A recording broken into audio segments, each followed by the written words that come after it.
খেলার খবর ক্রিকেট।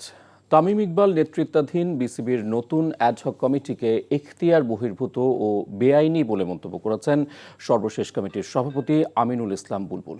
আইসিসির হস্তক্ষেপের পাশাপাশি আইনি লড়াই চালিয়ে যাওয়ার ঘোষণা দিয়েছেন তিনি। মঙ্গলবার রাতে বিবৃতিতে জাতীয় ক্রীড়া পরিষদ এনএসসির তদন্ত কমিটির রিপোর্ট ও অ্যাডহক কমিটিকে অবৈধ হিসেবে উল্লেখ করেছেন বুলবুল। বিবৃতিতে তিনি জানান, নির্বাচিত পরিচালনা পর্ষদ ভেঙে দেওয়া এবং তামিম ইকবালের নেতৃত্বে একটি অ্যাডহক কমিটি চাপিয়ে দেওয়া অবৈধ, বিসিবির গঠনতন্ত্রের পরিপন্থী এবং সরকারি হস্তক্ষেপ সংক্রান্ত আইসিসির নিয়মের সরাসরি লঙ্ঘন। সর্বশেষ নির্বাচনে কোনো অনিয়ম হয়নি উল্লেখ করেন বুলবুল।